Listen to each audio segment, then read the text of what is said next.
in Dead or Alive, he doesn't have a mask on half the time. Yes, he does. No, he never takes it off in Dead or Alive. Yeah, he does. No, he doesn't. No, that's it. Son of a bitch!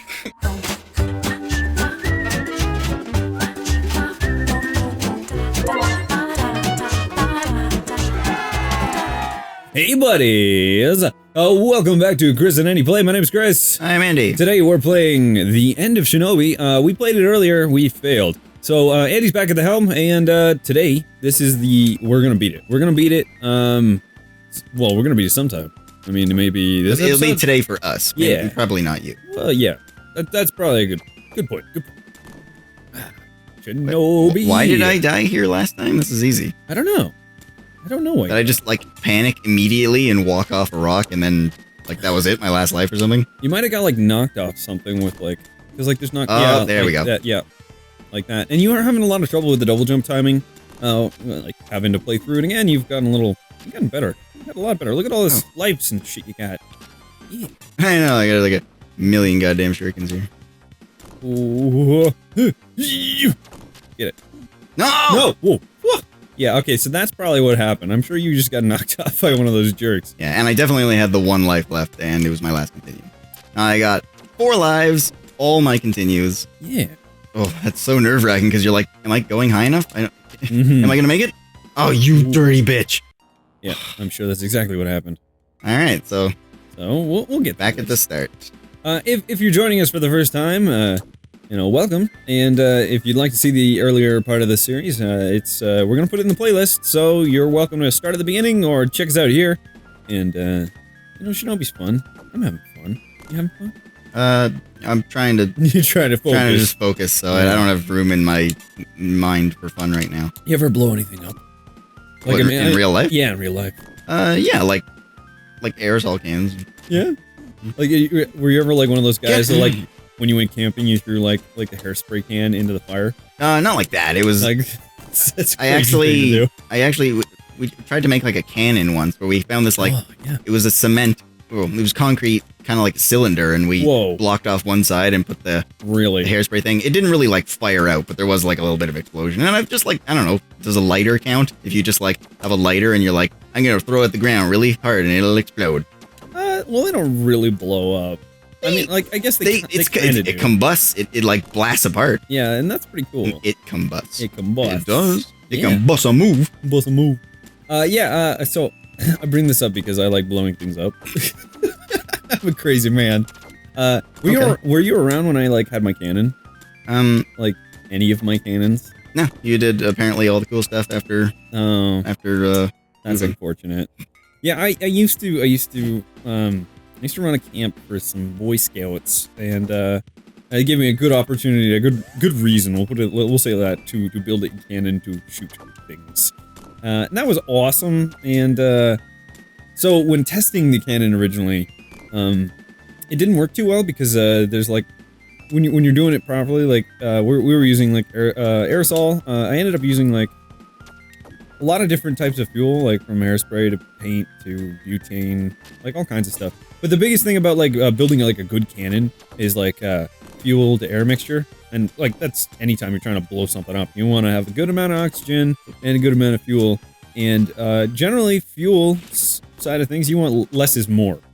So so basically, what I ended up doing was I was naive in the beginning, and I thought, oh man, I just want a bigger combustion chamber. I want bigger and badder explosions and sweet, awesome, explodey stuff. But because of that, it was actually the combustion chamber was actually too large for the barrel, so the pressure was off and it didn't work. So I ended up having to like do a bunch of research and ended up putting like computer fans and like crazy stuff, and like there was like a automatic like barbecue starter as like, so it's basically a taser circuit. Why were there computer fans in it? Okay, so the computer fan actually helps to mix the air to fuel ratio because we're using aerosol type fuels. Okay. I say you get all like fancy. I just like lit things on fire like that'll get the job done. Yeah, because like I said, I'm a crazy person. So after I finished like getting it like together, because originally like like the quartz based starters that you get in like a regular barbecue lighter that you just like sort of press down and it like makes a little tiny spark. Sure. Yeah, well I tried using a bunch of those. to ignite it originally as like a starting method, but like it just didn't have enough power, so I ended up getting like a battery operated sparker, and like that was like really solid spark going on. So this is like crazy. Yeah, what even is this? All right, and a boss fight. Oh, good. Cool. Yeah, cool. That's what I want. Oh, what are you doing? I wanted to do this. Okay.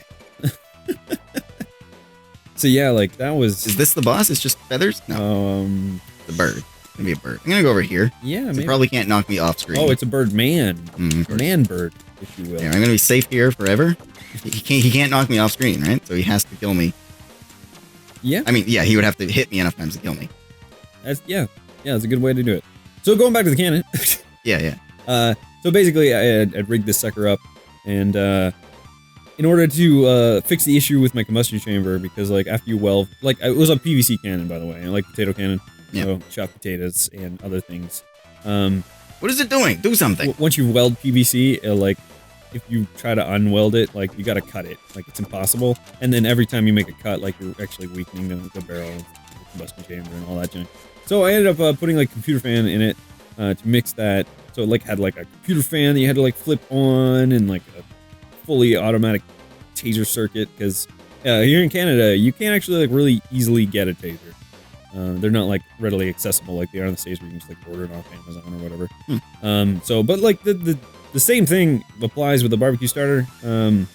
Just battery operated, ramps up the voltage, and not nearly as high, and it hurts like hell, which is hilarious.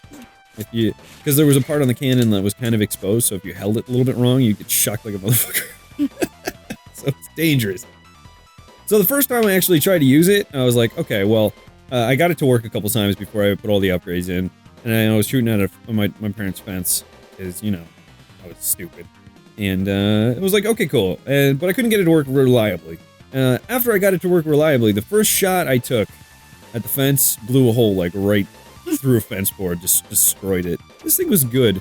And then we ended up doing a bunch of stupid stuff, like, you know, shooting potatoes, like, directly up in the air to see how high they would go.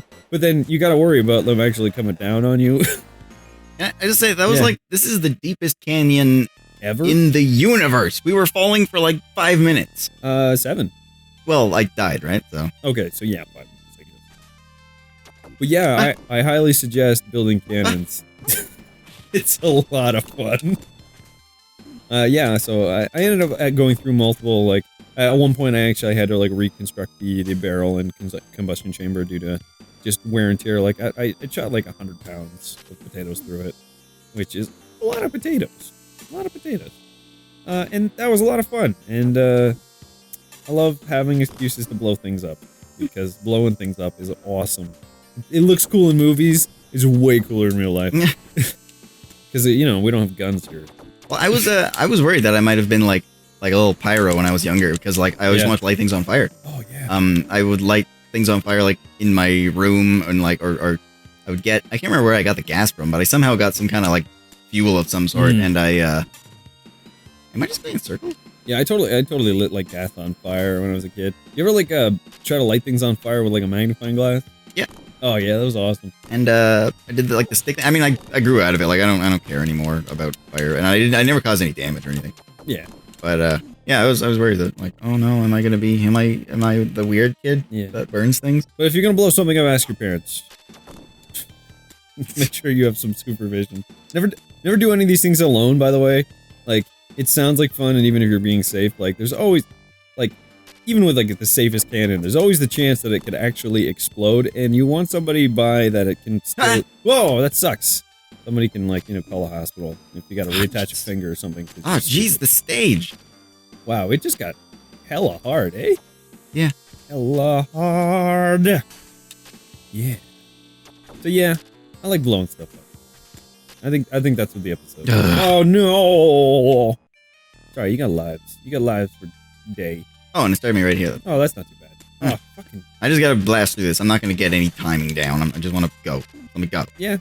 Just take your lips. Take your lips. Not you. Shut up. The game. Just... Take your lips. Take your licks and just. Oh Jesus! Spiky roof, spiky everything, man. Oh god damn. You have to get back up there. I hope not, because I'm not gonna go that way. I'm gonna go this way instead. Okay, there's an inn. Boom. I'm pretty sure that was the wrong way. Whoa! I think I just looped. Oh, you gotta do the top one. Those spike things that hit you, any kind of thing that hits you multiple times, so cool. because you like don't move is just the worst. Yeah, it is kind of the worst. All right. Boom, boom, boom. You know what? I'm gonna go this way. Yeah, go this way, and I'm gonna say goodbye, and we will find our way out of this maze next time on Chris and Annie Play. Bye-bye, guys. Bye. I hate this. It's just like that's the way you're supposed to go, so you double jump to get up there. Oh, you... Oh, these guys. Bat ninjas. Ninja bats. Get out of here. They got like demon wings and shit. Oh, come on! Piece of garbage. Can you like clear the stage, or are they always gonna respawn? They'll keep respawning. Oh. I don't know, the first time I went all the way up here, they didn't even touch me. Oh, no. Yeah, you definitely need to double jump time backs. Well, maybe not backs, like in general. No, the double jump is not the problem here. The problem is these enemies. Yeah, well, yeah. I can't dodge them.